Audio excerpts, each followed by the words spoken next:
ನಮಸ್ಕಾರ, ಅಮೋಘ್ ವಾರ್ತೆಗಳಿಗೆ ಸ್ವಾಗತ. ನಾನು ಶಿಲ್ಪಾ. ಈಗ ಹೆಡ್ಲೈನ್ಸ್. ನಾನು ಹೊರಗೆ ಬಂದ ದಿನ ಸರ್ಕಾರ ಪತನವಾಗುತ್ತೆ, ವಕೀಲ ದೇವರಾಜೇಗೌಡ ಸ್ಫೋಟಕ ಹೇಳಿಕೆ. ಶ್ರೀ ಆದಿಚುಂಚನಗಿರಿ ಮಠದ ಆವರಣದಲ್ಲಿರುವ ಶ್ರೀ ಗಣಪತಿ ದೇವಸ್ಥಾನದಲ್ಲಿ ಮಾಜಿ ಪ್ರಧಾನಿ ಎಚ್.ಡಿ. ದೇವೇಗೌಡರ 92ನೇ ವರ್ಷದ ಹುಟ್ಟುಹಬ್ಬ ಆಚರಣೆ. ಯಾವ ಪಕ್ಷದವರೇ ಆಗಿರಲಿ, ತಪ್ಪು ಮಾಡಿದವರಿಗೆ ಶಿಕ್ಷೆ ವಿಧಿಸಲಿ, ಮಾಜಿ ಶಾಸಕ ಕೆಎಸ್ ಲಿಂಗೇಶ್ ಆಗ್ರಹ. ಮತ್ತು ರಾಷ್ಟ್ರೀಯ ವಿಪತ್ತು ನಿರ್ವಹಣಾ ಪಡೆ, ಅಗ್ನಿಶಾಮಕ ಇಲಾಖೆ ಮತ್ತು ಸ್ಥಳೀಯ ಆಡಳಿತದ ಸಹಯೋಗದೊಂದಿಗೆ ಸಕಲೇಶಪುರದ ರೈಲ್ವೆ ನಿಲ್ದಾಣದಲ್ಲಿ ಅಣುಕು ಕವಾಯತು ಪ್ರದರ್ಶನ. ವಾರ್ತೆಗಳ ವಿವರ. ನಾನು ಹೊರಗೆ ಬಂದ ದಿನ ಸರ್ಕಾರ ಪತನವಾಗುತ್ತೆ ಎಂದು ಎಸ್ಐಟಿ ವಶದಲ್ಲಿರುವ ಬಿಜೆಪಿ ಮುಖಂಡ ವಕೀಲ ದೇವರಾಜೇಗೌಡ ಸ್ಫೋಟಕ ಹೇಳಿಕೆ ನೀಡಿದರು. ಕಾರ್ತಿಕ್ ಹತ್ರ ಪೆಂಡ್ರೈವ್ ತರಿಸಿಕೊಂಡು ಎಲ್ಲ ರೆಡಿ ಮಾಡಿದ್ದು ಡಿಕೆ ಶಿವಕುಮಾರ್, ಚಲುವರಾಯಸ್ವಾಮಿ, ಕೃಷ್ಣ ಬೈರೇಗೌಡ, ಪ್ರಿಯಾಂಕ್ ಖರ್ಗೆ, ಇನ್ನೊಬ್ಬ ಸಚಿವರನ್ನ ಇವನ್ನೆಲ್ಲ ಹ್ಯಾಂಡಲ್ ಮಾಡೋದಕ್ಕೆ ಬಿಟ್ಟಿದ್ದಾರೆ. ಮೋದಿ ಅವರಿಗೆ, ಬಿಜೆಪಿಗೆ, ಕುಮಾರಸ್ವಾಮಿ ಅವರಿಗೆ ಕೆಟ್ಟ ಹೆಸರು ತರೋದಕ್ಕೆ ಮಾಡಿದ್ರು. ನನಗೆ ಸುಮಾರು 100 ಕೋಟಿ ಆಫರ್ ಕೊಟ್ಟಿದ್ರು. ಅದರಲ್ಲಿ 5 ಕೋಟಿ ಅಡ್ವಾನ್ಸ್ ಅನ್ನ ಬೋರಿಂಗ್ ಕ್ಲಬ್ನ ರೂಮ್ ನಂಬರ್ 110ಕ್ಕೆ ಕಳಿಸಿದ್ರು. ಅದಕ್ಕೆ ನಾನು ಒಪ್ಪದಿದ್ದಾಗ ಮೊದಲಿಗೆ ಅಟ್ರಾಸಿಟಿ ಕೇಸ್ ಮಾಡಿದ್ರು. ಅದರಲ್ಲಿ ಡಾಕ್ಯುಮೆಂಟ್ ಸಿಗಲಿಲ್ಲ, ನೆಗೆಟಿವ್ ಆಯಿತು. ಅದಾದ ಮೇಲೆ ಮತ್ತೊಬ್ಬಳ ಕೈಯಲ್ಲಿ ಸೆಕ್ಷನ್ 354 ಲೈಂಗಿಕ ಕಿರುಕುಳ ಕೇಸ್ ಹಾಕಿಸಿದ್ರು. ಅದು ಫೇಲ್ಯೂರ್ ಆಯಿತು. ಅದಾದ ಮೇಲೆ ರೇಪ್ ಕೇಸ್ ಹಾಕಿಸಿದ್ರು. ರೇಪ್ ಕೇಸ್ನಲ್ಲಿ ಯಾವುದೇ ದಾಖಲಾತಿ ಸಿಕ್ಕಿಲ್ಲ. 4 ದಿನಗಳ ಕಾಲ ನನ್ನನ್ನು ಇಂಟರ್ಗೇಟ್ ಮಾಡಿದರೆ ಕೋರ್ಟ್ನಲ್ಲಿ ಪೆನ್ಡ್ರೈವ್ ಸೀಸ್ ಮಾಡಿಕೊಂಡಿದ್ದಾರೆ. ಅದು ಕಾರ್ತಿಕ್ ಹೆಂಡತಿ ಕಿಡ್ನಾಪ್ ಮಾಡಿರುವ ಕೇಸ್ದು. ನನ್ನ ಬಂಧನಕ್ಕೆ ಡಿಸಿಎಂ ಡಿಕೆ ಶಿವಕುಮಾರ್ ನೇರ ಹೊಣೆ. ಡಿಕೆ ಶಿವಕುಮಾರ್ ನನ್ನ ಜೊತೆ ಮಾತಾಡಿರುವ ಆಡಿಯೋ ಕೂಡ ಇದೆ. ಸದ್ಯದಲ್ಲೇ ಈ ವಿಡಿಯೋ ಆಡಿಯೋ ಬಿಡುಗಡೆ ಮಾಡುವೆ ಎಂದು ಹೇಳಿದರು. ಕರೆಸಿ ಮಾತನಾಡಿದ್ರಲ್ಲಿ ನೀನು ಎಚ್.ಡಿ. ಕುಮಾರಸ್ವಾಮಿ ಮೇಲೆ ಹೇಳು, ಪೆನ್ಡ್ರೈವ್ನ ಕುಮಾರಸ್ವಾಮಿ ಹಂಚೋರಿ ಅಂತ ಹೇಳಿದರೆ ನೀವು ಏನು ಸಮಸ್ಯೆ ಆಗಲ್ಲ, ನಾನು ಸೆಕ್ಯೂರ್ ಮಾಡ್ತೀನಿ ಅಂತ ಹೇಳಿದರು. ದೊಡ್ಡ ಮಟ್ಟದ ಹಣದ ಆಫರು ಕೊಟ್ಟರಲ್ಲಿ ಇದನ್ನೆಲ್ಲ ಹೆಚ್ಚು ಕಡಿಮೆ ಕಾರ್ತಿಕ್ನಿಂದ ಸಂಪೂರ್ಣ ಮಾಹಿತಿನ ಪಡ್ಕೊಂಡಿರೋದು. ಕಾರ್ತಿಕ್ನ ಪೆಂಡ್ರೈವ್ ತರಿಸ್ಕೊಂಡು ಪೆಂಡ್ರೈವ್ ರೆಡಿ ಮಾಡಿದೆ ಡಿ ಕೆ ಶಿವಕುಮಾರ್. ಇದಕ್ಕೆ 4 ಜನ ಮಂತ್ರಿಗಳ ಕಮಿಟಿ ಅಂತ ಹೇಳಿದ್ನಲ್ಲ, ಆ 4 ಜನ ಮಂತ್ರಿಗಳು ಯಾರು ಅಂತಂದರೆ ಚಲುವರಾಯಸ್ವಾಮಿ, ಆಮೇಲೆ ಕೃಷ್ಣ ಬೈರೇಗೌಡ, ಅದಾದಮೇಲೆ ಇವರು ಪ್ರಿಯಾಂಕ ಖರ್ಗೆ ಮತ್ತು ಇನ್ನೊಬ್ಬರು ಸಚಿವರು. ಒಟ್ಟು 4 ಜನ ಮಂತ್ರಿಗಳನ್ನ ಒಂದು ತಂಡ ರಚನೆ ಮಾಡಿ ಇದನ್ನೆಲ್ಲ ಹ್ಯಾಂಡಲ್ ಮಾಡೋಕ್ಕೆ ಬಿಟ್ಟಿದ್ದಾರೆ. ಅಲ್ಲಿ ಈಗ ನಿರಂತರವಾಗಿ ಈಗ ನನ್ನ ಮೇಲೆ ಏನು ಮಾಡಿದ್ರು, ನಾನು ಯಾವಾಗ ಒಪ್ಪಲಿಲ್ಲ, ನನಗೆ ಒಪ್ಪದೇ ಇದ್ದಾಗ ಏನು ಮಾಡಿದ್ರು. ಈಗಾಗಲೇ ಇಷ್ಟೆಲ್ಲ ದೊಡ್ಡ ಹಗರಣ ಆಗಿರೋದ್ರಿಂದ ಅಲ್ಲಿ ಮೋದಿ ಅವರಿಗೆ, ಬಿಜೆಪಿಗೆ ಮತ್ತು ಕುಮಾರಸ್ವಾಮಿ ಕೆಟ್ಟ ಹೆಸರು ತರಬೇಕಂತ ಮಾಡಿರಲ್ಲಿ ನನಗೆ ಸುಮಾರು 100 ಕೋಟಿ ರೂಪಾಯಿ ಆಫರ್ ಕೊಟ್ಟರು. 5 ಕೋಟಿ ರೂಪಾಯಿ ಅಡ್ವಾನ್ಸನ್ನು ದುಡ್ಡನ್ನು ಬೋರಿಂಗ್ ಕ್ಲಬ್ಗೆ ರೂಮ್ ನಂಬರ್ 110 ಕಳಿಸಿದ್ರು. ಆ ಮೀಟಿಂಗಿಗೆ ನನಗೆ ಯಾರು ಹೇಳಿ, ನಮ್ಮ ಎ ಗೋಪಾಲ ಸ್ವಾಮಿ ಇದ್ದಾನಲ್ಲ, ಚಂದ್ರಪಟ್ಟಣ ಗೋಪಾಲ ಸ್ವಾಮಿನ ಸನ್ನಾನ ಕಳಿಸಿದ್ರು. ಅಲ್ಲಿ 5 ಕೋಟಿ ರೂಪಾಯಿ ಕ್ಯಾಶು ಕೊಟ್ಟು ಕಳಿಸಿದ್ರು. ಅಲ್ಲಿ ಎಷ್ಟು ಕೋಟಿ ಆಫರ್ ಮಾಡಿದ್ರು? 100 ಕೋಟಿ ರೂಪಾಯಿ, 100 ಕ್ರೋಸ್. ಯಾರು ಸರ್ ಆಫರ್ ಮಾಡಿದ್ದು? D K Shivakumar. ಅಂದ್ರೆ ಅವ್ರು ಹೇಳಿದ್ದು, ಒಟ್ಟಲ್ಲಿ ದೇಶದಲ್ಲಿ ಮೋದಿ ಅವರಿಗೆ ಕಳಂಕ ತರಬೇಕಲ್ಲಿ, ಮೋದಿ ಅವರು ಈ ಅಶ್ಲೀಲ ರಾಸಲೀಲೆ ವಿಡಿಯೋದಲ್ಲಿ ಪ್ರಮುಖ ನಾಯಕರು ಅಂತೇಳಿ ಮೋದಿನ ಬಿಂಬಿಸಬೇಕು, ಅಲ್ಲಿ ಬಿಜೆಪಿ ಕೆಟ್ಟ ತರಬೇಕಂತ ಮಾಡಿದ್ದಲ್ಲಿ ಡಿ ಕೆ ಶಿವಕುಮಾರ್ ಅವರು ಮೇನ್ ಉದ್ದೇಶ ಅಂತ ಅಂದರೆ ಇವ್ರನ್ನ ಹೇಳಿ ಎಚ್.ಡಿ. ಕುಮಾರಸ್ವಾಮಿನ ರಾಜ್ಯದಲ್ಲಿ ನಾಯಕತ್ವ ಹಾಳು ಮಾಡಬೇಕು ಅಂತೇಳಿ ಇದು ಹೇಳಿದ್ರಲ್ಲಿ ಇದು ಸತ್ಯ. ಅದು ಈಗಾಗಲೇ ಯಾವಾಗ ನಾನು ಒಪ್ಪದೇ ಇದ್ದಾಗ ಮಾಡಿದ್ರು, ಫಸ್ಟ್ ಅಟ್ರಾಸಿಟಿ ಕೇಸ್ ಫಿಕ್ಸ್ ಮಾಡಿದ್ರು. ಅಟ್ರಾಸಿಟಿ ಕೇಸಲ್ಲಿ ಡಾಕ್ಯುಮೆಂಟ್ ಸಿಗಲಿಲ್ಲ, ಅಲ್ಲಿ ಅದು ನೆಗೆಟಿವ್ ಆಯ್ತು. ಅಲ್ಲಿ ಅದಾದ್ಮೇಲೆ ಮತ್ತೊಬ್ಬಳ ಕೈಲಿ 354 ಲೈಂಗಿಕ ಕಿರುಕುಳ ಕೇಸನ್ನು ಹಾಕ್ಸಿದ್ರು. ಅಲ್ಲಿ ಅದು ಫೇಲ್ಯೂರ್ ಆಯಿತು. ಫೇಲ್ಯೂರ್ ಆಗಿ ಮಾಡಿದ್ರು. ಈಗ 360 ರೇಪ್ ಕೇಸ್ ಹಾಕ್ಸಿದ್ರು. ರೇಪ್ ಕೇಸಲ್ಲಿ ಯಾವುದೂ ದಾಖಲಾತಿ ಸಿಕ್ಕಿಲ್ಲ ಅವ್ರಿಗೆ. ಅಲ್ಲಿ ಸುಮಾರು 4 ದಿವಸಗಳ ಕಾಲ ನಿರಂತರವಾಗಿ ನಾನು ಇಂಟರ್ಗೇಟ್ ಮಾಡಿದ್ದಾರೆ. ಅಲ್ಲಿ ಇದರಲ್ಲಿ ಸೀರಿಯಸ್ ಆಗಿ SP IG ಅವರು ಕೂಡ ತಗೊಂಡು ಯಾವ ಆ ಪೆಂಡ್ರೈವ್ ಕೋರ್ಟಲ್ ಸೀಸ್ ಮಾಡ್ಕೊಂಡಿದಾರಲ್ಲ. ಈಗ ಸಿಕ್ಕಿದೆಯಾ ಪೆಂಡ್ರೈವ್ ನೋಡಿದ್ರೆ ಕಾರ್ತಿಕ್ ಎಂಟಿ ಕಿಡ್ನಾಪ್ ಮಾಡಿರೋ ಕೇಸ್ ಅದು. ಸಿಕ್ಕಿದೆ ಸರ್ ಅವ್ರಿಗೆ. ಅದು ಅಶ್ಲೀಲ ವಿಡಿಯೋ ಅಲ್ಲ, ಅದು ಕಾರ್ತಿಕ್ ಮನೆಯ CC ಕ್ಯಾಮ್ರಾ ಫುಟೇಜ್ ಅದು. ಆ ಪೆಂಡ್ರೈವ್ ನ ನಾ ಕೊಡೋ ಪೆಂಡ್ರೈವ್ ಇಲ್ಲ ಅಂತ ಹೇಳಿ ಈಗ ಇದನ್ನ ಫಿಕ್ಸ್ ಮಾಡ್ತಾ ಕುಂತಾರೆ. ಡಿ ಕೆ ಶಿವಕುಮಾರ್ ಆಫರ್ ಮಾಡಿದ್ ನಿಮ್ಗೆ ಯಾರ ಮುಖಾಂತರ? D K Shivakumar, Shivaramegowda. ಹೌದು. ಎಷ್ಟು ಆಫರ್ ಮಾಡಿದ್ರು ಸರ್? ಇನ್ನೊಂದ್ಸರಿ ನೇರವಾಗಿ ಡಿ ಕೆ ಶಿವಕುಮಾರ್ ಅಂತ ಮಾತಾಡಿದಾರಲ್ಲ, ಕೃಷ್ಣ ಬೈರೇಗೌಡರು. ಪೆಂಡ್ರೈವ್ ಅಲ್ಲಿ ಯಾವ ವಿಡಿಯೋ ಇತ್ತು ಸರ್? ಇದು ಕಾರ್ತಿಕ್ ಎಂಟಿ ಕಿಡ್ನಾಪ್ ಮಾಡಿರೋ ವಿಡಿಯೋ ಫುಟೇಜ್ ಎಲ್ಲ ಇದಾವೆ. ಸದ್ಯದಲ್ಲಿ ಬಿಡುಗಡೆ ಮಾಡ್ತೀನಿ. ಸರ್ಕಾರ ಪತನ ಆಗ್ತದೆ. ನಾನು ಹೊರಗಡೆ ಬಂದಿರ್ತೇನೆ, ಸರ್ಕಾರ ಪತನ ಆಗೋಯ್ತದೆ. ನಿಮ್ಮ ಮನೇಲಿ ಎಲ್ಲ ರೈಡ್ ಮಾಡೋರು ಏನ್ ರೈಡ್ ಮಾಡಲ್ಲ ಅಂತ ಏನೂ ಇಲ್ಲ, ಏನೂ ಸಿಕ್ಕಲ್ಲ ಅವ್ರಿಗೆ. ಎಲ್ಲಿಟ್ಟಿದ್ದಾರೆ ಸಾಕ್ಷಿ? ಮಾಜಿ ಪ್ರಧಾನಿ ಎಚ್.ಡಿ. ದೇವೇಗೌಡರ 92ನೇ ವರ್ಷದ ಹುಟ್ಟುಹಬ್ಬದ ಅಂಗವಾಗಿ ನಗರದ ಶ್ರೀ ಆದಿಚುಂಚನಗಿರಿ ಮಠದ ಆವರಣದಲ್ಲಿರುವ ಶ್ರೀ ಗಣಪತಿ ದೇವಾಲಯದಲ್ಲಿ ಜೆಡಿಎಸ್ ಕಾರ್ಯಕರ್ತರು ಹಾಗೂ ಅಭಿಮಾನಿಗಳು ವಿಶೇಷ ಪೂಜೆ ಸಲ್ಲಿಸಿ ಪ್ರಾರ್ಥಿಸಿದರು.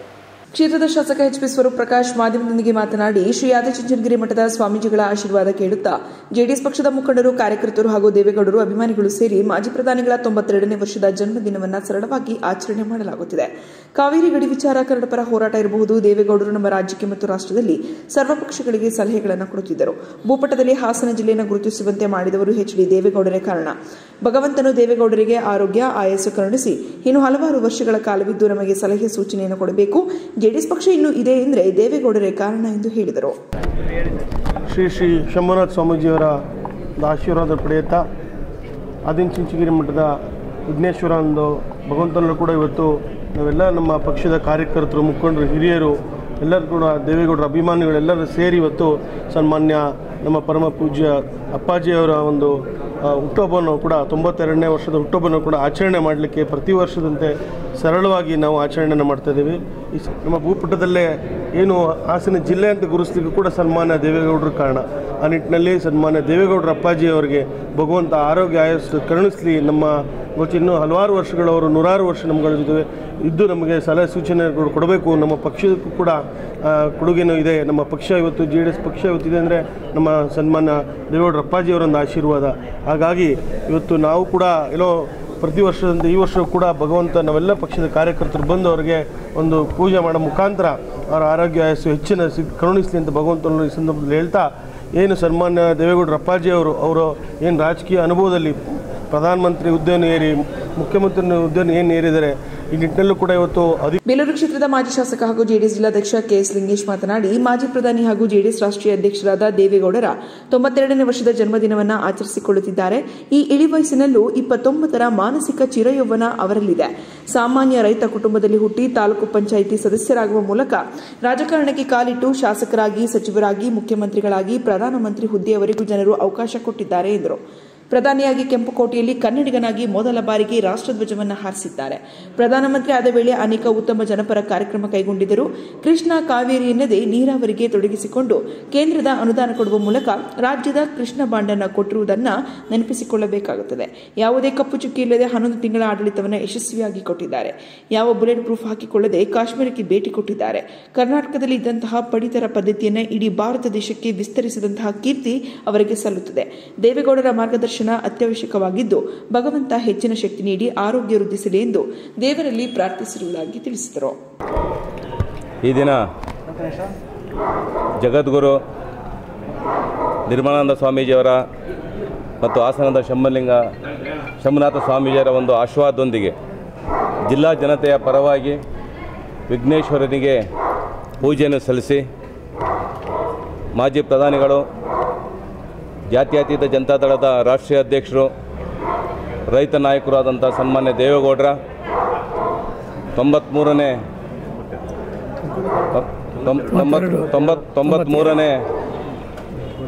ಒಂದು ಜನ್ಮ ದಿನಾಚರಣೆ ಶುಭಾಶಯಗಳನ್ನು ಅರ್ಪಣೆ ಮಾಡ್ತಕ್ಕಂಥ ಸಂದರ್ಭ ಇದು. 92 ಆದರೂ ಸಹ ಮಾನಸಿಕವಾಗಿ 29ರ ಚಿರ ಯೌವನ ಇರ್ತಕ್ಕಂಥ ಒಬ್ಬ ವ್ಯಕ್ತಿಯಾಗಿ ಸನ್ಮಾನ್ಯ ದೇವೇಗೌಡರು ಸಾಮಾನ್ಯ ರೈತ ಕುಟುಂಬದಲ್ಲಿ ಹುಟ್ಟಿ ತಾಲೂಕು ಪಂಚಾಯತಿ ಸದಸ್ಯರಾಗುವುದರ ಮೂಲಕ ರಾಜಕೀಯ ಪದಾರ್ಪಣೆ ಮಾಡಿ ನಂತರ ಶಾಸಕರಾಗಿ, ಕರ್ನಾಟಕ ಸರ್ಕಾರದ ಮಂತ್ರಿಗಳಾಗಿ, ಮುಖ್ಯಮಂತ್ರಿಗಳಾಗಿ, ಅದ್ರ ಜೊತೆಗೆ ಈ ರಾಷ್ಟ್ರದ ಅತ್ಯಂತ ಪ್ರಮುಖವಾದಂಥ ಹುದ್ದೆ ಪ್ರಧಾನಮಂತ್ರಿ ಸ್ಥಾನವನ್ನು ಅವರು ಗಳಿಸಿ, ಯಾವ ಇದು ಹೊಯ್ಸಳರ ನಾಡು 12ನೇ ಶತಮಾನದಲ್ಲಿ ಹೊಯ್ಸಳ ವಿಷ್ಣುವರ್ಧನ ಕಾಲದಲ್ಲಿ ಇಡೀ ದಕ್ಷಿಣ ಭಾರತದ ಒಂದು ನಾಯಕತ್ವವನ್ನು, ಆಧಿಪತ್ಯವನ್ನು ಹೊಂದಿದಂಥ ಒಂದು ವಿಷ್ಣುವರ್ಧನನ ರೀತಿಯಲ್ಲಿ ಇಡೀ ಭಾರತ ಖಂಡದ ಅಂದರೆ ಈ ಒಂದು ನಮ್ಮ ಭಾರತ ದೇಶದ ಪ್ರಧಾನಿಯಾಗಿ ಕೆಂಪುಕೋಟೆಯಲ್ಲಿ ಮೊಟ್ಟಮೊದಲ ಬಾರಿಗೆ ಕನ್ನಡಿಗನಾಗಿ ರಾಷ್ಟ್ರಧ್ವಜವನ್ನು ಹಾರಿಸಾತ ಸನ್ಮಾನ್ಯ ದೇವೇಗೌಡರು ಮುಖ್ಯಮಂತ್ರಿಯಾಗಿದ್ದಾಗ ಮತ್ತು ಪ್ರಧಾನಮಂತ್ರಿ ಆದಂಥ ಸಂದರ್ಭದಲ್ಲಿ ಅನೇಕ ಉತ್ತಮ ಜನಪರ ಕಾರ್ಯಕ್ರಮಗಳನ್ನು ಕೈಗೊಂಡಿದ್ದು, ಅದರಲ್ಲಿ ವಿಶೇಷವಾಗಿ ಕೃಷ್ಣ ಮತ್ತು ಕಾವೇರಿ ಎನ್ನದೇ ನೀರಾವರಿಗೆ ತಮ್ಮನ್ನು ತಾವು ತೊಡಗಿಸಿಕೊಂಡು ಕೇಂದ್ರ ಸರ್ಕಾರದ ಅನುದಾನವನ್ನು ಕೊಡೋದ್ರ ಮೂಲಕ ಮುಖ್ಯಮಂತ್ರಿ ಆದಾಗ ಕೃಷ್ಣ ಬಾಂಡನ್ನು ವಿತರಣೆ ಮಾಡುವುದರ ಮೂಲಕ ನಮ್ಮ ಪಾಲಿನ ನೀರನ್ನು ಉಪಯೋಗಿಸ್ತಕ್ಕಂಥ ಒಂದು ಕೈಂಕರ್ಯವನ್ನು ಅವರು ಮಾಡಿದಂಥದ್ದನ್ನು ಈ ಸಂದರ್ಭ ನಾವು ನೆನೆಸ್ಕೊಳ್ಬೇಕಾಗುತ್ತೆ. ಅದ್ರ ಜೊತೆಗೆ ಯಾವುದೇ ಕಪ್ಪು ಚುಕ್ಕಿಲ್ಲದೆ 11 ತಿಂಗಳ ಆಡಳಿತವನ್ನು ಕೊಟ್ಟಂಥವರು ಸನ್ಮಾನ್ಯ ದೇವೇಗೌಡರು ಪ್ರಧಾನಿಯಾಗಿ, ಯಾವುದೇ ಬುಲೆಟ್ ಪ್ರೂಫ್ ಇಲ್ಲದೆ ಕಾಶ್ಮೀರಕ್ಕೂ ಸಹ ಭೇಟಿ ಕೊಟ್ಟಂಥವರು, ಸಮಗ್ರ ಭಾರತ ಐಕ್ಯತೆಯ ಒಂದು ಗುರಿಯನ್ನು ಹೊಂದಿದಂಥವರು, ಪಡಿತರ ಪದ್ಧತಿಯನ್ನು ಕೇವಲ ಕರ್ನಾಟಕದಲ್ಲಿದ್ದಂಥ ಪಡಿತರ ಪದ್ಧತಿಯನ್ನು ಬಡ ಕುಟುಂಬಗಳಿಗೆ ಸಹಾಯ ಆಗಬೇಕು ಅಂತ ಇಡೀ ಭಾರತ ದೇಶಕ್ಕೆ ವಿಸ್ತರಿಸಿದಂಥವರು. ಈ ಸಂದರ್ಭದಲ್ಲಿ ಜೆಡಿಎಸ್ ತಾಲೂಕು ಅಧ್ಯಕ್ಷ ದಾವೇಗೌಡ, ಒಕ್ಕಲಿಗರ ಸಂಘದ ರಾಜ್ಯ ನಿರ್ದೇಶಕ ಸುಮುಖ ರಘು, ಮಾಧ್ಯಮ ವಕ್ತಾರ ಹೊಂಗೇರಿ ರಘು, ಮುಖಂಡರಾದ ಬಿದ್ರಿಕೆರೆ ಜಯರಾಮ್, ಆಲೂರು ತಾಲೂಕು ಅಧ್ಯಕ್ಷ ಮಂಜೇಗೌಡ, ನಗರಸಭೆ ಮಾಜಿ ಅಧ್ಯಕ್ಷ ಎಚ್ ಅನಿಲ್ ಕುಮಾರ್, ಜಿಲ್ಲಾ ಪಂಚಾಯತ್ ಮಾಜಿ ಅಧ್ಯಕ್ಷ ಬಿಆರ್ ಸತ್ಯನಾರಾಯಣ್, ಪ್ರೇಮಮ್ಮ, ದಸ್ತಾಗಿರ್, ಭಾನುಪ್ರಕಾಶ್, ಎಚ್ಬಿ ಗೋಪಾಲ್ ಭಾಗವಹಿಸಿದ್ದರು. ಮಹಿಳೆಯರ ಮೇಲೆ ಲೈಂಗಿಕ ದೌರ್ಜನ್ಯ ಪ್ರಕರಣದಲ್ಲಿ ಕಾಂಗ್ರೆಸ್, ಜೆಡಿಎಸ್ ಹಾಗೂ ಬಿಜೆಪಿ ಸೇರಿದಂತೆ ಯಾವ ಪಕ್ಷದಲ್ಲಿ ಯಾರೇ ಇದ್ದರೂ ಅವರನ್ನು ಬಂಧಿಸಿ ತಕ್ಕ ಶಿಕ್ಷೆ ವಿಧಿಸಬೇಕೆಂದು ಜೆಡಿಎಸ್ ಜಿಲ್ಲಾಧ್ಯಕ್ಷ ಕೆಎಸ್ ಲಿಂಗೇಶ್ ಮತ್ತು ಶಾಸಕ ಎಚ್ಪಿ ಸ್ವರೂಪ್ ಆಗ್ರಹಿಸಿದರು. ಮಾಧ್ಯಮದೊಂದಿಗೆ ಮಾತನಾಡಿದ ಅವರು, ಪೆನ್ಡ್ರೈವ್ ವಿಚಾರದಲ್ಲಿ ಕಾಂಗ್ರೆಸ್ಸಿಗರ ಕೈವಾಡ ಇದೆ ಎಂದು ನಮಗೆ ಮೊದಲೇ ಅನುಮಾನವಿತ್ತು. ಅದಕ್ಕೆ ಪೂರಕವಾಗಿ ದೇವರಾಜೇಗೌಡ ಕೂಡ ಹೇಳಿಕೆ ನೀಡಿದ್ದಾರೆ. ಈಗಾಗಲೇ ಎಸ್ಐಟಿ ತನಿಖೆ ನಡೆಯುತ್ತಿದ್ದು, ಬಿಕೆ ಸಿಂಗ್ ಬಗ್ಗೆ ನಂಬಿಕೆ ಇದೆ. ಎಲ್ಲ ರೀತಿಯಲ್ಲಿಯೂ ತನಿಖೆ ಮಾಡಿ ಸತ್ಯ ಶೋಧನೆ ಮಾಡಿ ಕಾರಣಕರ್ತರನ್ನು ಕಂಡುಹಿಡಿದು ನೊಂದವರಿಗೆ, ರಾಜ್ಯದ ಜನತೆಗೆ ನ್ಯಾಯ ದೊರಕಿಸಿಕೊಡಲಿದ್ದಾರೆ ಎಂದು ಹೇಳಿದರು. ಇವತ್ತಿನ ಸಂದರ್ಭದಲ್ಲಿ ನಾವು ಮಾತಾಡಬಾರ್ದು. ಇವತ್ತು ರಾಜಕೀಯೇತರವಾಗಿ ನಾವು ಸೇರ್ಕೊಂಡಿರ್ತಕ್ಕಂಥದ್ದು ಇವತ್ತು ಕೇವಲ ಒಂದು ಪಾರ್ಟಿ ಮತ್ತೊಂದಲ್ಲ, ಅವರ ಅಭಿಮಾನಿಗಳೆಲ್ಲ ಸೇರ್ಕೊಂಡಿದ್ದೀವಿ. ಡೇ ಒನ್ನಿಂದಲೂ ಸಹ ಅನುಮಾನ ಇತ್ತು. ಇವತ್ತು ದೇವರಾಜೇಗೌಡರು ಸಹ ಆ ವಿಚಾರ ಪ್ರಸ್ತಾಪ ಮಾಡಿದ್ದಾರೆ. SIT ತನಿಖೆ ನಡೀತಾ ಇದೆ. ಸಮಗ್ರವಾಗಿ ಎಲ್ಲ ಆಂಗಲಲ್ಲೂ ಸಹ ಡಿಕೆ ಸಿಂಗ್ ಅವರ ಬಗ್ಗೆ ನಮಗೆ ವಿಶ್ವಾಸ ಇದೆ. ಅವರು ತನಿಖೆ ಮಾಡಿ ಸತ್ಯ ಶೋಧನೆ ಮಾಡಿ ಯಾರ್ಯಾರು ಕಾರಣಕರ್ತರು ಅವ್ರ ಮೇಲೆ ಕ್ರಮ ಜರುಗಿಸ್ತಕ್ಕಂಥದ್ದು, ರಾಜ್ಯದ ಜನತೆಗೆ ನ್ಯಾಯ ಒದಗಿಸ್ತಕ್ಕಂಥ ಕೆಲಸ ಮಾಡಲಿ ಅಂತ ಕೇಳ್ಕೊಳ್ತೇನೆ. ಈ ದೇಶದಲ್ಲಿ ಇಲ್ಲವೇ ಕಾರ್ತಿಕ್ ಗೌಡ ಮತ್ತು ನವೀನ್ ಗೌಡ ಅವರನ್ನೇಕೆ ವಿಚಾರಣೆ ಮಾಡ್ತಿಲ್ಲ? ಕಾಂಗ್ರೆಸ್ ಬೆಂಬಲಿಗರಿಂದ ತೀರ್ಮಾನ ತೆಗೆದುಕೊಂಡಿದ್ದಾರಾ? ಕಾಂಗ್ರೆಸ್, ಜೆಡಿಎಸ್, ಬಿಜೆಪಿ ಇರಲಿ, ಯಾವುದೇ ಪಕ್ಷದಲ್ಲಿ ಯಾರೇ ಇದ್ದರೂ ಸಹ ಯಾರ್ಯಾರು ಕಾರಣೀಭೂತರಾಗಿದ್ದಾರೆ ಎಲ್ಲರನ್ನ ಸಹ ಹಿಡಿಯುವ ಕೆಲಸ ಮಾಡಿ ಅವರಿಗೆ ತಕ್ಕ ಶಿಕ್ಷೆಯಾಗಬೇಕು. ನೊಂದಂತಹ ಮಹಿಳೆಯರಿಗೆ ನ್ಯಾಯ ಒದಗಿಸುವ ಕೆಲಸ ಆಗಬೇಕೆಂದು ಒತ್ತಾಯಿಸಿದರು. ನೋಡಿ, ತಮಗೆಲ್ಲ ಗೊತ್ತಿದೆ, ಕದ್ದಂತವ ಕಾರ್ತಿಕ್ ಗೌಡ ಅವರು ಚಾನಲೆಲ್ಲ ಕಾಣಿಸ್ಕೊಳ್ತಾರೆ. ಅನೇಕ ವಿಚಾರಗಳ ಬಗ್ಗೆ ಅವರು ಮಾತಾಡ್ತಾರೆ. ಈ ಒಂದು ಲೈಂಗಿಕ ಹಗರಣಕ್ಕೆ ಸಂಬಂಧಪಟ್ಟಂಗೆ ಪ್ರಜ್ವಲ್ ರೇವಣ್ಣ ಹೊರದೇಶಕ್ಕೆ ಹೋಗಿದ್ದಾರೆ, ಅವ್ರು ಹಿಡಿಯೋಕ್ಕಾಗ್ತಾಯಿಲ್ಲ ಮತ್ತೊಂದು ಹೇಳ್ತಾರೆ. ಈ ದೇಶದಾಗಿಲ್ವ ಕಾರ್ತಿಕ್ ಗೌಡ? ಈ ದೇಶದಾಗಿಲ್ವ ನವೀನ್ ಗೌಡ? ಅವ್ರನ್ನ ಯಾಕೆ ವಿಚಾರಣೆ ಮಾಡ್ತಾಯಿಲ್ಲ? ಅವ್ರು ಕಾಂಗ್ರೆಸ್ ಬೆಂಬಲಿಗರಂತೆ ಏನಾದ್ರು ಸಹ ತೀರ್ಮಾನ ತೆಗೆದುಕೊಂಡಿದ್ದಾರಾ? ನಾವು ಕೇಳ್ಕೊಳ್ತದ್ದು ಇಷ್ಟೇ, ಸರ್ಕಾರ ಮತ್ತು SIT ಮುಂದೆ, ಅದು ಕಾಂಗ್ರೆಸ್ ಇರಲಿ, ಜನತಾ ಪಕ್ಷ ದಳದಲ್ಲಿರಲಿ, BJPಯರಿರಲಿ, ಯಾರೇ ಇದ್ದರೂ ಸಹ ಯಾರ್ಯಾರು ಕಾರಣಕರ್ತರು ಕಾರಣಭೂತರಾಗಿದ್ದಾರೆ ಎಲ್ಲರನ್ನೂ ಸಹ ಹೊರಗಡೆ ಎಳಿತಕ್ಕಂಥ ಕೆಲಸ ಮಾಡಬೇಕು. ತಕ್ಕ ಶಿಕ್ಷೆ ಆಗಬೇಕು. ನೊಂದಂಥ ಮಹಿಳೆಯರಿಗೆ ಇವತ್ತು ನ್ಯಾಯ ಒದಗಿಸಿಕೊಡ್ತಕ್ಕಂಥ ಕೆಲಸ ಆಗಬೇಕು. ಕ್ಷೇತ್ರದ ಶಾಸಕ ಎಚ್ಪಿ ಸ್ವರೂಪ್ ಮಾತನಾಡಿ, ಯಾರು ತಪ್ಪಿತಸ್ಥರಿದ್ದಾರೆ ಅವರಿಗೆ ಶಿಕ್ಷೆಯಾಗಲಿ. ಮಾಜಿ ಸಚಿವರಾದ HD ರೇವಣ್ಣರವರು ಕೂಡ ಯಾವುದೇ ತಪ್ಪು ಮಾಡಿರುವುದಿಲ್ಲ. ಏಕಾಏಕಿ ಒಂದೇ ದಿನದಲ್ಲಿ FIR ಮಾಡಿ ಬಂಧಿಸಿರುವುದು ಬೇಸರದ ಸಂಗತಿ ಎಂದರು. ಮುಂದೆ ಈ ರೀತಿ ಆಗಬಾರದೆಂದು ವಿಶ್ವಾಸ ವ್ಯಕ್ತಪಡಿಸಿದರು. ನಾವು ಕೂಡ ಹಿಂದಿನಿಂದಲೂ ಕೂಡ ನಮ್ಮ ಪಕ್ಷ ಮತ್ತು ನಮ್ಮ ಹಿರಿಯರು ಕೂಡ ಅದನ್ನೇ ಹೇಳ್ತಾರೆ, ತಪ್ಪಿತಸ್ಥರಿದ್ದಾರೆ ಅವ್ರಿಗೆ ತಪ್ಪು ಆಗಿದ್ದವ್ರಿಗೆ ಶಿಕ್ಷೆ ಆಗಬೇಕು. ಅಂದರೆ ನಮ್ಮ ಸನ್ಮಾನ್ಯ ರೇವಣ್ಣ ಸಾಹೇಬರು ಕೂಡ ಯಾವುದೇ ಕಾರಣಕ್ಕೂ ತಪ್ಪನ್ನು ಕೂಡ ಮಾಡಿಲ್ಲ. ಏಕಾಏಕಿ ಒಂದೇ ದಿನದಲ್ಲಿ ಅವರಿಗೆ ಏನು ಕೇಸ್ಗಳನ್ನ ಹಾಕಿ FIRನ ಹಾಕಿ ಅವ್ರನ್ನ ಬಂಧನ ಮಾಡಿದ್ದು ನಮ್ಮೆಲ್ಲರೂ ಕೂಡ ಭಾಳ ವಿಷಾದನೆ ಮತ್ತು ಬೇಸರದ ಸಂಗತಿ. ಅದು ಆಗಬಾರ್ದಾಗಿತ್ತು. ಮುಂದಿನ ಕೂಡ ಅವರಿಗೆ ಭಗವಂತ ನಮ್ಮ ರೇವಣ್ಣ ಸಾಹೇಬರು ಕೂಡ ಹೆಚ್ಚಿನ ಶಕ್ತಿ ಕೊಟ್ಟು ಅವ್ರ ಮುಂದೆ ದೊಡ್ಡ ಮಟ್ಟದ ಅಧಿಕಾರ ಕೂಡ. ರೈಲ್ವೆ ನಿಲ್ದಾಣದಲ್ಲಿ ವಾರ್ಷಿಕ ವಿಪತ್ತು ಅಣುಕು ಕವಾಯತನ್ನ ರಾಷ್ಟ್ರೀಯ ವಿಪತ್ತು ನಿರ್ವಹಣಾ ಪಡೆ, ಅಗ್ನಿಶಾಮಕ ಇಲಾಖೆ ಮತ್ತು ಸ್ಥಳೀಯ ಆಡಳಿತದ ಸಹಯೋಗದೊಂದಿಗೆ ಸಕಲೇಶಪುರ ಪಟ್ಟಣದ ರೈಲ್ವೆ ನಿಲ್ದಾಣದಲ್ಲಿ ಆಯೋಜಿಸಲಾಗಿತ್ತು.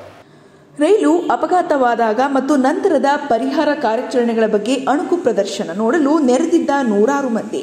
ಅಣುಕು ಪ್ರದರ್ಶನವನ್ನ ಅಪಘಾತ ಎಂದು ಭಾವಿಸಿದ ಕೆಲವರು ಗಾಬರಿಯಿಂದ ರೈಲು ಅಪಘಾತವಾಗಿ 10 ಜನ ಮೃತಪಟ್ಟಿದ್ದಾರೆ ಎಂದು ಜಿಲ್ಲಾಡಳಿತಕ್ಕೆ ಮಾಹಿತಿ ನೀಡಿದ ಅಪರಿಚಿತರು ಅಪಘಾತವಾಗಿದೆ ಎಂದು ತಿಳಿದು ಸ್ಥಳಕ್ಕೆ ಧಾವಿಸಿದ ಜಿಲ್ಲಾಧಿಕಾರಿ ಸಿ ಸತ್ಯಭಾಮ. ಇದಕ್ಕೂ ಮೊದಲು ಸಕಲೇಶಪುರ ಉಪವಿಭಾಗಾಧಿಕಾರಿ ಶ್ರುತಿ, ತಹಸೀಲ್ದಾರ್ ಮೇಘನರನ್ನ ಸ್ಥಳಕ್ಕೆ ಕಳುಹಿಸಿದ್ದ DC ಸತ್ಯಭಾಮ.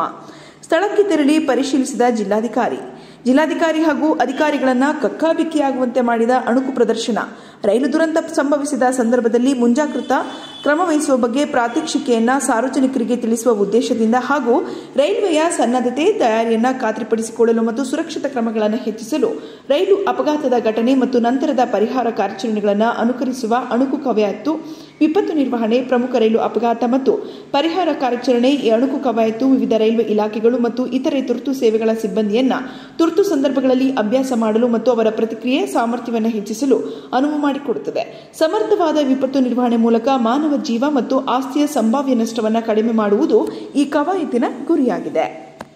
ಲೈಂಗಿಕ ದೌರ್ಜನ್ಯ ನಡೆಸಲಾಗಿದೆ ಎಂದು ಆರೋಪಿಸಿ ಪೊಲೀಸ್ ಠಾಣೆಯಲ್ಲಿ ಮಹಿಳೆಯರು ಕೇಸು ದಾಖಲಿಸಿದ್ದು, ಇಂತಹ ಆಪಾದನೆಯಲ್ಲಿ ಭಾಗಿಯಾಗಿರುವ ಸಂಸದ ಪ್ರಜ್ವಲ್ ರೇವಣ್ಣ ಅವರನ್ನು ಕೂಡಲೇ ಬಂಧಿಸಿ ಅವರಿಗೆ ಸೂಕ್ತ ಕ್ರಮ ಜರುಗಿಸಬೇಕೆಂದು ವಕೀಲರಾದ ವಿನಯ್ ಗಾಂಧಿ ಒತ್ತಾಯಿಸಿದರು. ಪತ್ರಿಕಾಗೋಷ್ಠಿಯಲ್ಲಿ ಮಾತನಾಡಿದ ಅವರು, ಲೈಂಗಿಕ ಕಿರುಕುಳದ ಆಪಾದನೆಗಳಿದ್ದು ಇಡೀ ದೇಶದಲ್ಲೇ ತಲೆತಗ್ಗಿಸುವಂತಹ ಅತ್ಯಾಚಾರದ ಪ್ರಕರಣವಾಗಿದೆ. ಜಿಲ್ಲಾಧಿಕಾರಿಗಳಾದ ಶ್ರೀಮತಿ ಸತ್ಯಭಾಮರವರಿಗೆ ಪ್ರತಿಭಟನಾಕಾರರು ಬಂದು ಪ್ರಜ್ವಲ್ ರೇವಣ್ಣರವರ ವಿರುದ್ಧ ಕ್ರಮ ತೆಗೆದುಕೊಳ್ಳಲು ಮನವಿ ಕೊಟ್ಟಾಗ ಜಿಲ್ಲಾಧಿಕಾರಿಗಳು ಸಾರ್ವಜನಿಕರಿಗೆ ತಿಳುವಳಿಕೆ ಹೇಳಿದಾಗ ಅದರ ವಿರುದ್ಧವಾಗಿ ಮಾಜಿ ಮುಖ್ಯಮಂತ್ರಿಯವರು ಈ ರೀತಿ ಸಾರ್ವಜನಿಕರಿಗೆ ತಿಳುವಳಿಕೆ ಹೇಳಲು ಜಿಲ್ಲಾಧಿಕಾರಿಗಳಿಗೆ ಅಧಿಕಾರ ಕೊಟ್ಟವರು ಯಾರೆಂದು ದುರಂಕಾರದ ಮಾತನಾಡಿರುವುದು ಸಾರ್ವಜನಿಕರಿಗೆ ಸಹಿಸಲಾಗದ ವಿಚಾರವಾಗಿದೆ. ಜಿಲ್ಲಾ ಉಸ್ತುವಾರಿ ಸಚಿವರಾದ ಕೆಎನ್ ರಾಜಣ್ಣನವರು ಅತ್ಯಾಚಾರ ಪ್ರಕರಣದಲ್ಲಿ ಸಿಲುಕಿರುವ ಸಂತ್ರಸ್ತೆಯರಿಗೆ ಸರ್ಕಾರದಿಂದ ಪರಿಹಾರ ಕೊಡುವುದಾಗಿ ಹೇಳಿಕೆ ನೀಡಿರುವುದರ ಬಗ್ಗೆ ಎಚ್.ಡಿ. ಕುಮಾರಸ್ವಾಮಿಯವರು ವ್ಯಂಗ್ಯವಾಗಿ ಪ್ರತಿಕ್ರಿಯಿಸಿರುತ್ತಾರೆ. ಅತ್ಯಾಚಾರ ಲೈಂಗಿಕ ದೌರ್ಜನ್ಯದಲ್ಲಿ ಭಾಗಿಯಾಗಿರುವುದರಿಂದ ಇವರ ಕುಟುಂಬದವರೇ ಸಂತ್ರಸ್ತ ಮಹಿಳೆಯರಿಗೆ ಇವರೇ ಪರಿಹಾರ ನೀಡಬೇಕು. ಈ ಪ್ರಕರಣವನ್ನು ಸಾರ್ವಜನಿಕರು ಗಮನಿಸುತ್ತಿದ್ದಾರೆ. ಇಂತಹ ರಾಜಕೀಯ ಮಾಡದೆ ಇವರು ರಾಜಕೀಯ ನಿವೃತ್ತಿ ಹೊಂದುವುದು ಸೂಕ್ತ ಎಂದು ಟಾಂಗ್ ನೀಡಿದರು.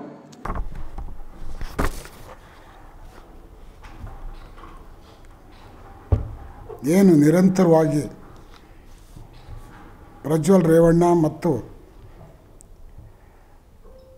ಅವರ ತಂದೆ ಎಚ್.ಡಿ. ರೇವಣ್ಣನವರು ಮೇಲೆ ಆಪಾದನೆ ಬಂದ ಮೇಲೆ ಸಾರ್ವಜನಿಕರು ಎಲ್ಲ ಪ್ರಗತಿಪರ ಸಂಘಟನೆಗಳು ಮತ್ತು ಒಕ್ಕೂಟದ ಸದಸ್ಯರುಗಳು ಸಂಘಟನೆಗಳು ಎಲ್ಲ ಸೇರಿ ಸಾವಿರಾರು ಸಂಖ್ಯೆಯಲ್ಲಿ ಜಿಲ್ಲಾಧಿಕಾರಿಗಳನ್ನು ಬಂದು ಭೇಟಿ ಮಾಡಿ ಅವರಿಗೆ ಮನವಿ ಸಲ್ಲಿಸಿದಾಗ ಆ ಮನವಿಗೆ ಸ್ಪಂದಿಸಿ ಯಾರೇ ತಪ್ಪು ಮಾಡಿದರೂ ಅವ್ರ ಮೇಲೆ ಕ್ರಮ ಆಗಲೇಬೇಕು. ಆ ಒಂದು ಸಂದರ್ಭ ಯಾರು ಶಿಶುಪಾಲ ಏನು ಒಂದು ಕೃಷ್ಣ ಅವರಿಗೆ ತಪ್ಪನ್ನು ತಿದ್ಕೊಳ್ಳಲಿಕ್ಕೆ 100 ಬಾರಿ ಅವಕಾಶ ಕೊಡ್ತಾರೆ, 101ನೇ ಬಾರಿಗೆ ಕ್ರಮ ತೆಗೆದುಕೊಳ್ತಾರೆ ಅನ್ನೋದು ಶಿಕ್ಷೆ ಆಗಬೇಕು ಅನ್ನೋದು ಕೃಷ್ಣ ಅವರ ಒಂದು ಸಂದೇಶ. ಅದನ್ನು ಏನು ಇವರು ನಮ್ಮ ಜಿಲ್ಲಾಧಿಕಾರಿಗಳಾದಂಥ ಸತ್ಯಭಾಮವರು ಹೇಳ್ತಾರೆ. ಆದರೆ ಅದನ್ನು ಭಾರಿ ಕೇವಲವಾಗಿ ಅವ್ರು ಯಾರು ಅಧಿಕಾರ ಕೊಟ್ಟವರು, ಅವ್ರು ಯಾರು ಹೇಳೋಕ್ಕೆ ಅಂತೇಳಿ ಭಾರಿ ದಬ್ಬಾಳಿಕೆ ದೌರ್ಜನ್ಯದ ಮಾತುಗಳನ್ನ ಮಾಜಿ ಮುಖ್ಯಮಂತ್ರಿಗಳಾದಂಥ ಎಚ್.ಡಿ. ಕುಮಾರಸ್ವಾಮಿಯವರು ಮಾತಾಡ್ತಾರೆ. ಅದೇ ರೀತಿ ಅವ್ರು ಏನು ತಿಳ್ಕೊಂಡಿದ್ದಾರೆ ಅಂದರೆ, ಹಿಂದೆ ಅವರು ಮುಖ್ಯಮಂತ್ರಿ ಆದಂಥ ಸಂದರ್ಭದಲ್ಲಿ ನಡೆದುಕೊಂಡಂಥ ದಬ್ಬಾಳಿಕೆ ದೌರ್ಜನ್ಯ ಅಧಿಕಾರಿಗಳ ಮೇಲೆ ಸಾರ್ವಜನಿಕರುಗಳ ಮೇಲೆ ಎಷ್ಟು ಮಟ್ಟಿಗೆ ಇವರು ನಡ್ಕೊಂಡಿದ್ದಾರೆ ಅನ್ನೋದಕ್ಕೆ ಇದು ನಿದರ್ಶನ. ಇದ್ರ ಜೊತೆಗೆ ಏನು ನಮ್ಮ ಜಿಲ್ಲಾ ಉಸ್ತುವಾರಿ ಸಚಿವರು ಯಾರು ಸಂತ್ರಸ್ತರಿದ್ದಾರೆ, ಯಾರಿಗೆ ಅನ್ಯಾಯ ಆಗಿದೆ ಅಂಥವ್ರಿಗೆ ಸರ್ಕಾರದಿಂದ ಅವರಿಗೆ ಪರಿಹಾರ ಕೊಡಿಸ್ಲಿಕ್ಕೆ ವ್ಯವಸ್ಥೆ ಮಾಡ್ತೀವಿ ಅಂತ ಹೇಳಿದಾಗ ಅದನ್ನು ಸಹ ಭಾರಿ ಇವರು ಸಂತ್ರಸ್ತರಿಗೆ ಪರಿಹಾರ ಕೊಡಿಸ್ತಾರ ಅಂತ ಹೇಳಿ ಭಾರಿ ಕೇವಲವಾಗಿ ಮಾತಾಡ್ತಕ್ಕಂಥ ಪ್ರವೃತ್ತಿ ಎಚ್.ಡಿ. ಕುಮಾರಸ್ವಾಮಿಯವರು ಮಾಡಿದ್ದಾರೆ. ಆದರೆ ಆ ಕುಟುಂಬಗಳಿಗೆ ಏನು ಅನ್ಯಾಯ ಆಗಿದೆ, ಸಂತ್ರಸ್ತರಿಗೆ ಅವ್ರ ಮೇಲೇನು ಅತ್ಯಾಚಾರ ಆಗಿದೆ, ಆ ನಡೆದಂಥ ಪ್ರಕರಣ ಇಡೀ ದೇಶಾದ್ಯಂತ ಸಾರ್ವಜನಿಕರು ತಲೆ ತಗ್ಸಕ್ಕಂಥ ಪರಿಸ್ಥಿತಿ, ಅದರಲ್ಲೂ ನಮ್ಮ ಜಿಲ್ಲೆಯವರು ಈ ರಾಜ್ಯ ಈ ದೇಶದಲ್ಲಿ ಅದು ನಮ್ಮ ಜಿಲ್ಲೆಯವರಿಗೆ ಭಾರಿ ಮುಖಭಂಗ ಆಗ್ತಕ್ಕಂಥ ಕೆಲಸ ಮಾಡಿರ್ತಕ್ಕಂಥ ಏನು ಇವ್ರ ಕುಟುಂಬದವರು, ಏನು ದೇವೇಗೌಡರ ಕುಟುಂಬ, ಏನು ಎಚ್.ಡಿ. ಕುಮಾರಸ್ವಾಮಿಯವರು ಮಾಜಿ ಮುಖ್ಯಮಂತ್ರಿಗಳು, ಅವ್ರ ಮೇಲೆ ಬಂದಿರತಕ್ಕಂಥ ಆಪಾದನೆ, ಅವ್ರ ಕುಟುಂಬದವ್ರ ಮೇಲೆ ಬಂದಿರತಕ್ಕಂಥ ಆಪಾದನೆ, ಅವ್ರ ಅಣ್ಣನ ಮೇಲೆ ಬಂದಿರತಕ್ಕಂಥ ಆಪಾದನೆ, ಅವರ ಅಣ್ಣನ ಮಗ ಪ್ರಜ್ವಲ್ ಅವ್ರ ಮೇಲೆ ಬಂದಿರತಕ್ಕಂಥ ಆಪಾದನೆ, ಅವರು ಇವತ್ತಿನವರೆಗೂ ಪ್ರಜ್ವಲ್ನ ಅರೆಸ್ಟ್ ಮಾಡಬೇಕು, ಪ್ರಜ್ವಲ್ ಎಲ್ಲಿದ್ರು ಕರೆಸ್ತೀವಿ ಅನ್ನೋ ಸೊಲ್ಲೇ ಇಲ್ಲ. ಯಾರು ತಪ್ಪಿಸ್ತಾರೆ ರಾಜಕೀಯ ಆಗಬೇಕು, ಆ ರಾಜಕೀಯದಿಂದ ನಿವೃತ್ತಿ ಹೊಂದಬೇಕು. ಅವ್ರ ಮಾನ ಮರ್ಯಾದೆ ಇದ್ದರೆ ಅವರು ಅವ್ರ ಮನೆ ಸರಿ ಮಾಡಿಸ್ಕೊಳಕ್ಕೆ ಆಗ್ದಲೆ ಬೇರೆಯವ್ರ ಮೇಲೆ ಬೇರೆ ಪಕ್ಷದ ಮೇಲೆ. ಪತ್ರಿಕಾಗೋಷ್ಠಿಯಲ್ಲಿ ವಕೀಲರಾದ ಮುನಿಸ್ವಾಮಿ, ಜಿಎನ್ ಸುರೇಶ್, ನಗರಸಭೆ ಮಾಜಿ ಸದಸ್ಯ ಆಲಿಂ ಪಾಷಾ ಉಪಸ್ಥಿತರಿದ್ದರು. ಈಗ ಜಾಹೀರಾತು.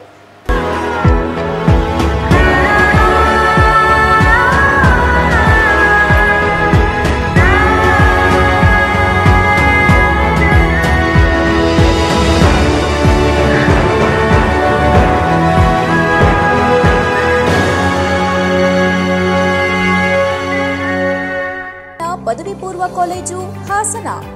ಹಾಸನದಲ್ಲಿ ನೂತನವಾಗಿ ಪ್ರಾರಂಭವಾಗಿರುವ ಅಧ್ಯಯನ ಪದವಿ ಪೂರ್ವ ಕಾಲೇಜು ನಿಮ್ಮ ಭವಿಷ್ಯದ ಕನಸನ್ನ ನನಸಾಗಿಸಿಕೊಳ್ಳಲು ಹಾಗೂ ವಿಜ್ಞಾನ ವಿದ್ಯಾರ್ಥಿಗಳಿಗಾಗಿಯೇ ಪ್ರತ್ಯೇಕವಾಗಿದ್ದು ಉತ್ಕೃಷ್ಟ ಗುಣಮಟ್ಟದ ಶಿಕ್ಷಣ ಒದಗಿಸಲು ಸಜ್ಜಾಗಿದೆ. 2024-25ನೇ ಸಾಲಿಗೆ ಪ್ರವೇಶಾತಿ ಆರಂಭವಾಗಿದ್ದು ನಮ್ಮಲ್ಲಿ ಪಿಸಿಎಂಬಿ ಹಾಗೂ ಪಿಸಿಎಂಸಿ ಕೋರ್ಸ್ಗಳು ಲಭ್ಯವಿದೆ.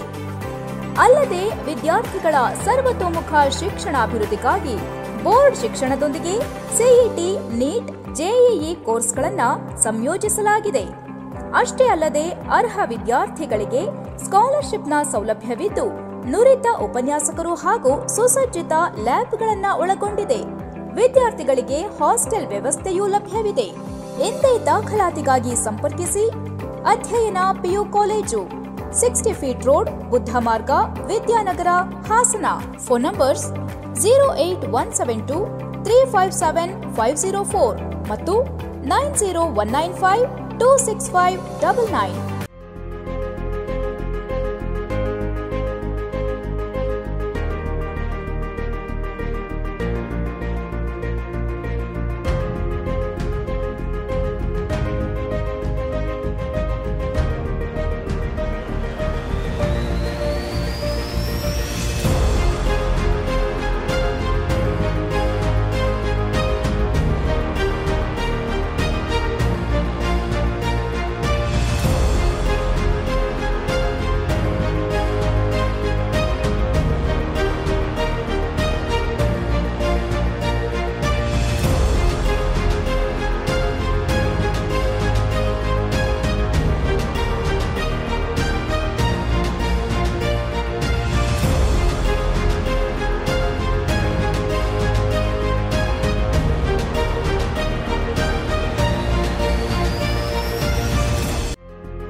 ಕನ್ಸಿಂದ ಅಕ್ಷಯ ತೃತೀಯ ಪ್ರಯುಕ್ತ ಒಳ್ಳೊಳ್ಳೆ ಆಫರ್ಸ್ ಬಿಟ್ಟಿದ್ದೀವಿ. ವೇಸ್ಟೇಜು ಮೇಕಿಂಗ್ ಮೇಲೆ 50% ಆಫರ್ ಇದೆ. ಒಳ್ಳೊಳ್ಳೆ ಕಲೆಕ್ಷನ್ಸ್ ಬಂದಿದೆ. ಲೈಟ್ ವೆಯ್ಟಲ್ಲಿ ಇಯರಿಂಗ್ಸು, ರಿಂಗ್ಸು ಮತ್ತು ಲಾಂಗಾರ, ನೆಕ್ಲೆಸ್ ಎಲ್ಲ ಚೆನ್ನಾಗಿ ಬಂದಿದೆ. ಮತ್ತು ಇನ್ನು ನಮ್ಮಲ್ಲಿ ಸ್ಕೀಮ್ ಕೂಡ ಇದೆ. ಸ್ಕೀಮಲ್ಲಿ 11 ಮಂತ್ ಸ್ಕೀಮ್ ಇದೆ. ವೇಸ್ಟೇಜ್ ಇರಲ್ಲ, ಮೇಕಿಂಗ್ ಇರಲ್ಲ. ಓನ್ಲಿ 3% GST ಮಾತ್ರ ಆ್ಯಡ್ ಆಗುತ್ತೆ ನಿಮಗೆ. ನಮ್ಮಲ್ಲಿ ಒಳ್ಳೊಳ್ಳೆ ಕಲೆಕ್ಷನ್ಸು ಬರ್ತಾ ಇರುತ್ತೆ. ಇನ್ಸ್ಟಾಗ್ರಾಮು, ಫೇಸ್ಬುಕ್ಕಲ್ಲೆಲ್ಲ ಫೋಟೋಸು ಅಪ್ಲೋಡ್ ಮಾಡ್ತೀವಿ. ಲೈಕ್ ಮಾಡಿ ಮತ್ತು ಫಾಲೋ ಕೂಡ ಮಾಡಿ. ಬಂದು ವಿಸಿಟ್ ಮಾಡಿ. ಆಫರ್ ಕೂಡ ಅಪ್ಲೈ ಆಗುತ್ತೆ ನಿಮಗೆ.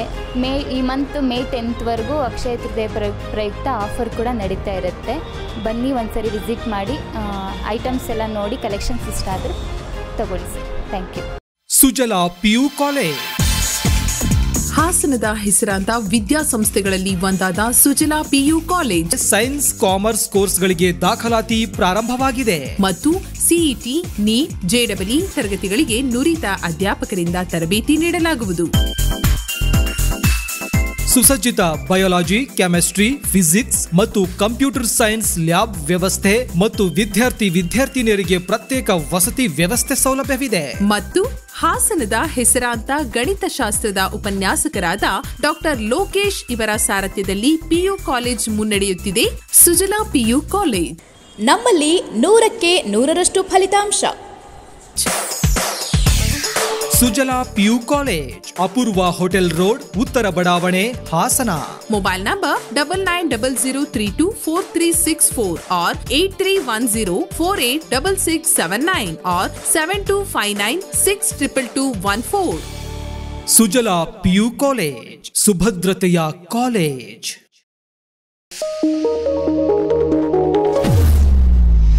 ವಿಸ್ತಾರ ಅಕಾಡೆಮಿ ನಿಮ್ಮ ಮಕ್ಕಳಿಗೆ ಅವರ ಕನಸನ್ನ ನನಸಾಗಿಸಲು ಇದೊಂದು ಸುವರ್ಣಾವಕಾಶ. ನಿಮ್ಮ ಮಗುವನ್ನ ಶಾಲಾ ಹಂತದಲ್ಲಿ ವಿವಿಧ ರೀತಿಯ ಸ್ಪರ್ಧಾತ್ಮಕ ಪರೀಕ್ಷೆಗಳಿಗೆ ತರಬೇತಿ ಕೊಡಿಸಲು ಬಯಸ್ತೀರಾ? ಹಾಗಾದರೆ ಇಲ್ಲಿದೆ ಒಂದು ಸುವರ್ಣಾವಕಾಶ.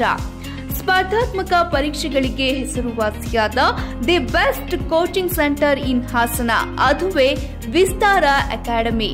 ನಮ್ಮಲ್ಲಿ 3 ರಿಂದ 10ನೇ ತರಗತಿ ವಿದ್ಯಾರ್ಥಿಗಳಿಗೆ ಅವರ ಕೌಶಲ್ಯವನ್ನ ಹೆಚ್ಚಿಸಲು ವಿವಿಧ ರೀತಿಯ ಜಿಲ್ಲಾ, ರಾಜ್ಯ ಮತ್ತು ರಾಷ್ಟ್ರ ಮಟ್ಟದ ಪ್ರತಿಷ್ಠಿತ ರೆಸಿಡೆನ್ಷಿಯಲ್ ಸ್ಕೂಲ್ಗಳಾದಂತಹ ನವೋದಯ ಸ್ಕೂಲ್, ಸೈನಿಕ್ ಸ್ಕೂಲ್, ರಾಷ್ಟ್ರೀಯ ಮಿಲಿಟರಿ ಶಾಲೆ, ರಾಷ್ಟ್ರೀಯ Indian military college, olympiad, national talent search exams ಮತ್ತು ಇನ್ನಿತರ ಸ್ಪರ್ಧಾತ್ಮಕ ಪರೀಕ್ಷೆಗಳಿಗೆ ಕೋಚಿಂಗ್ ನೀಡಲಾಗುತ್ತದೆ. ಈಗಾಗಲೇ ತರಗತಿಗಳು ಪ್ರಾರಂಭವಾಗಿದ್ದು ಆಸಕ್ತಿಯುಳ್ಳ ವಿದ್ಯಾರ್ಥಿಗಳು ನಿಮ್ಮ ದಾಖಲಾತಿಯನ್ನ ಮಾಡಿಕೊಳ್ಳಬಹುದು.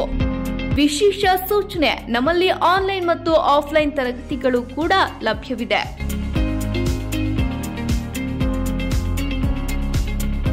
ಹೆಚ್ಚಿನ ಮಾಹಿತಿಗಾಗಿ ಸಂಪರ್ಕಿಸಿ ವಿಸ್ತಾರ ಅಕಾಡೆಮಿ, ಬುದ್ಧಮಾರ್ಗ, ವಿದ್ಯಾನಗರ, ಹಾಸನ.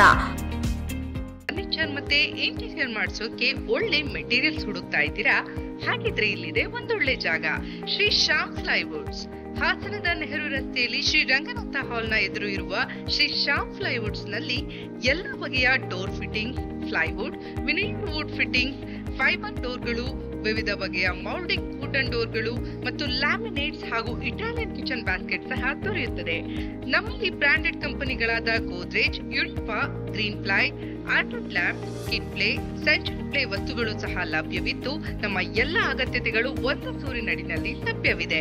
ಪ್ಲೈವುಡ್ ಸಂಬಂಧಿತ ಯಾವುದೇ ವಸ್ತುಗಳಿಗೆ ಎಂದೇ ಭೇಟಿ ನೀಡಿ. ಶ್ಯಾಮ್ ಪ್ಲೈವುಡ್, ನೆಹರು ರಸ್ತೆ, ಶ್ರೀ ರಂಗನಾಥ ಹಾಲ್ ಎದುರು, ಹಾಸನ. ಹೆಚ್ಚಿನ ಮಾಹಿತಿಗಾಗಿ ಸಂಪರ್ಕಿಸಿ 9035832258.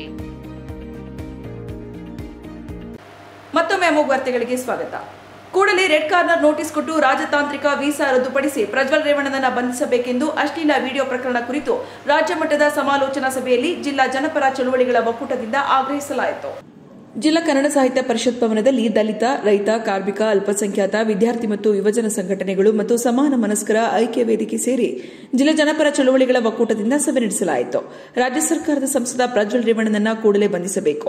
ಈ ಸಂಬಂಧ ಕೂಡಲೇ ರೆಡ್ ಕಾರ್ನರ್ ನೋಟಿಸ್ ನೀಡಬೇಕು. ಕೇಂದ್ರ ಸರ್ಕಾರ ಪ್ರಜ್ವಲ್ ರೇವಣ್ಣನ ರಾಜತಾಂತ್ರಿಕ ವೀಸಾವನ್ನ ಕೂಡಲೇ ರದ್ದುಪಡಿಸಿ ಆತ ಜಗತ್ತಿನ ಯಾವುದೇ ದೇಶದಲ್ಲಿದ್ದರೂ ಅಂತಾರಾಷ್ಟೀಯ ಪೊಲೀಸರ ಸಹಾಯ ಪಡೆದು ಆತನನ್ನ ಕೂಡಲೇ ಬಂಧಿಸಲು ರಾಜ್ಯ ಸರ್ಕಾರಕ್ಕೆ ಸಹಾಯ ನೀಡಬೇಕು.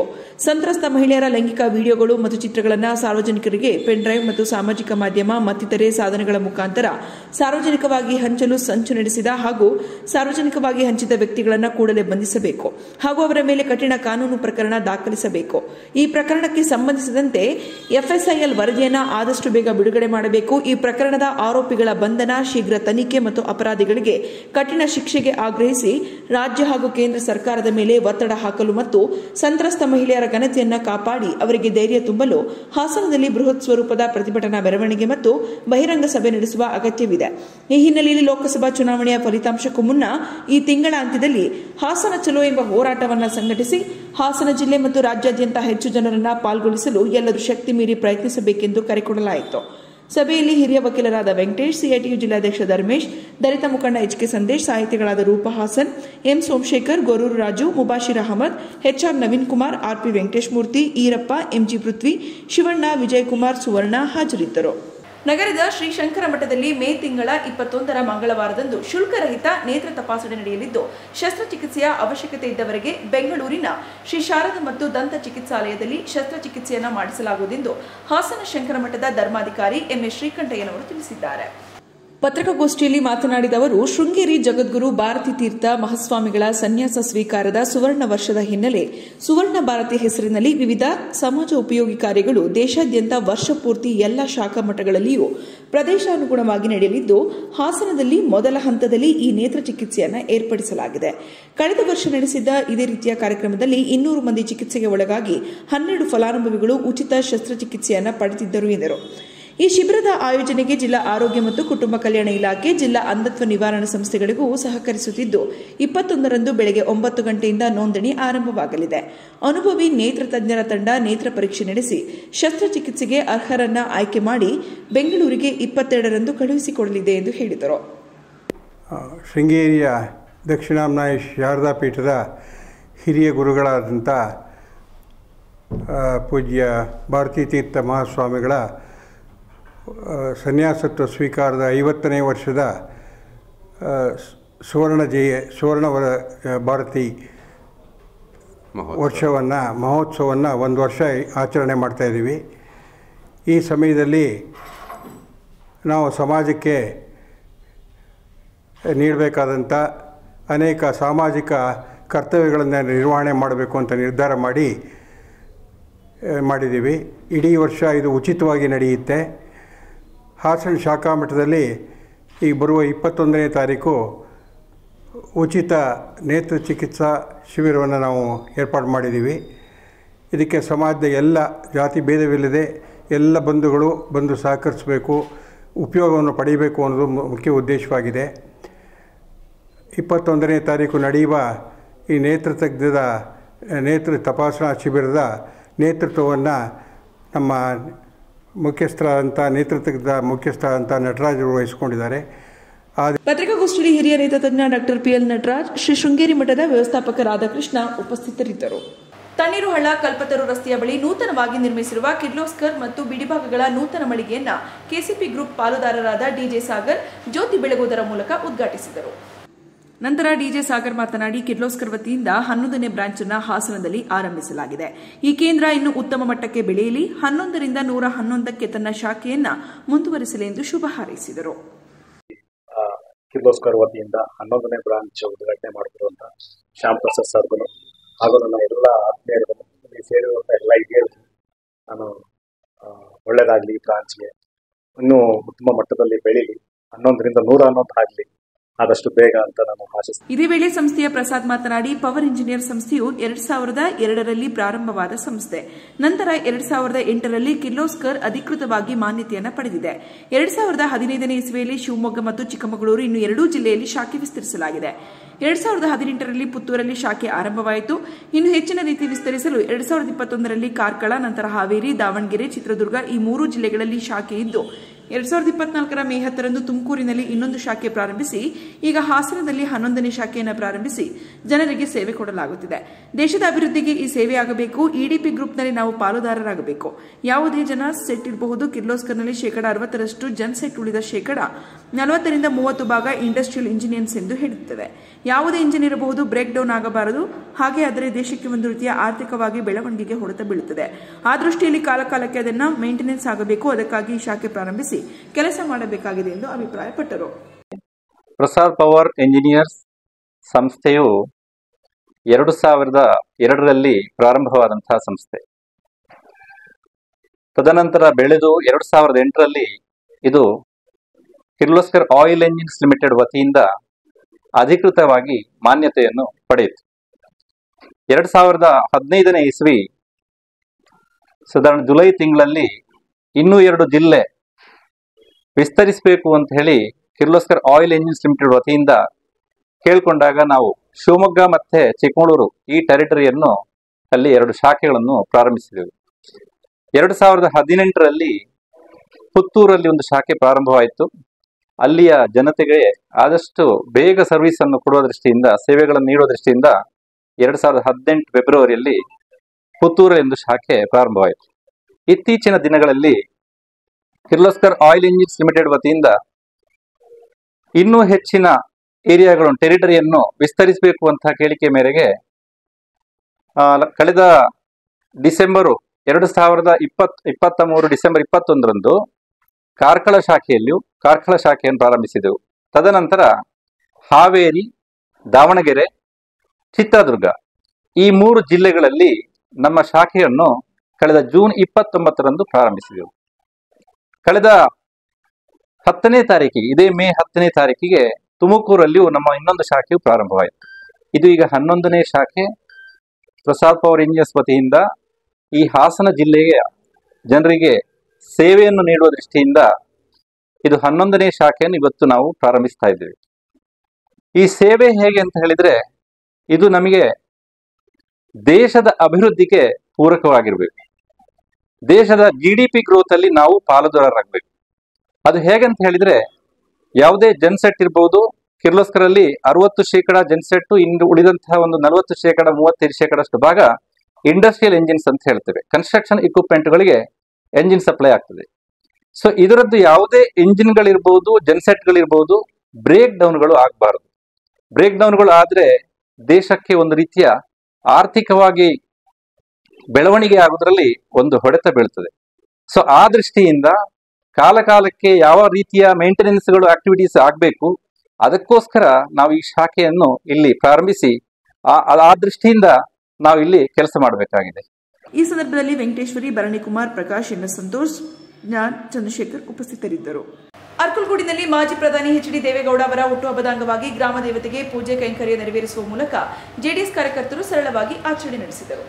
ಅರ್ಕಲ್ಗೂಡು ಪಟ್ಟಣದ ಶ್ರೀ ದೊಡ್ಡಮ್ಮ ತಾಯಿಗೆ ಮಾಜಿ ಪ್ರಧಾನಿ ಎಚ್ ಡಿ ದೇವೇಗೌಡರ 92ನೇ ಹುಟ್ಟುಹಬ್ಬದ ಪ್ರಯುಕ್ತ ವಿಶೇಷ ಪೂಜೆ ಸಲ್ಲಿಸಿ ಮಾತನಾಡಿದ ಹೊನ್ನವಳ್ಳಿ ಸತೀಶ್, ಕರ್ನಾಟಕ ಪ್ರಾದೇಶಿಕ ಜಾತ್ಯತೀತ ಪಕ್ಷ ಸ್ಥಾಪನೆ ಮಾಡುವ ಮೂಲಕ ರಾಜ್ಯದ ರೈತರ ಪರ ಧ್ವನಿಯಾಗಿ ಶಕ್ತಿ ಹೋರಾಟ ನಡೆಸಿದ ದೇವೇಗೌಡ ಅವರು 91ರ ವಸಂತ ಪೂರೈಸಿ 92ರ ವಸಂತಕ್ಕೆ ಪಾದಾರ್ಪಣೆ ಮಾಡುತ್ತಿರುವ ಈ ಸಂದರ್ಭದಲ್ಲಿ ಅವರಿಗೆ ಆರೋಗ್ಯ, ಆಯಸ್ಸು, ಐಶ್ವರ್ಯ ನೀಡಲಿ ಹಾಗೂ ಅವರ ವಿರೋಧಿಗಳನ್ನು ಎದುರಿಸುವ ಶಕ್ತಿಯನ್ನ ಆ ತಾಯಿ ಕರುಣಿಸಲಿ ಎಂದು ತಾಲೂಕಿನ ಶಕ್ತಿ ದೇವತೆ ಶ್ರೀ ದೊಡ್ಡಮ್ಮ ತಾಯಿಗೆ ಪೂಜೆ ಸಲ್ಲಿಸಲಾಗಿದೆ ಎಂದು ತಿಳಿಸಿದರು.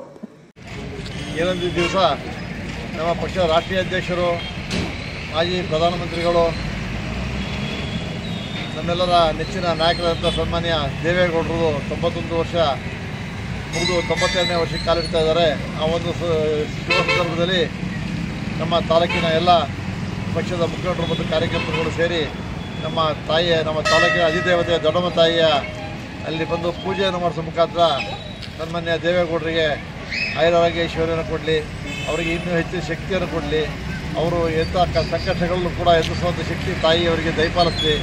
ಮತ್ತು ಅವರ ಮೇಲೆ ಏನು ನಮ್ಮ ವಿರೋಧಿಗಳು ಅವರ ಕುತಂತ್ರ ಮಾಡಿ ಅವ್ರನ್ನ ಒಂದು ಹೆಸರನ್ನು ಹಾಳು ಮಾಡಲಿಕ್ಕೆ ಪ್ರಯತ್ನ ಪಡ್ತಾರೆ, ಆ ತಾಯಿ ಅವ್ರನ್ನ ಕಾಪಾಡಿ ಅದೇ ಹೆಸರು ಮತ್ತು ಇನ್ನೂ ಇಮ್ಮಡಿಯಾಗಿ ಕೊಡುವಂಥ ಒಂದು ವ್ಯವಸ್ಥೆ ತಾಯಿ ಮಾಡಿಕೊಡ್ಬೇಕು ಅಂತ ಅಂದ್ಬಿಟ್ಟು ಪ್ರಾರ್ಥನೆ ಮಾಡಿ ಇವತ್ತು ಪೂಜೆ ಸಲ್ಲಿಸಿದ್ದೀವಿ.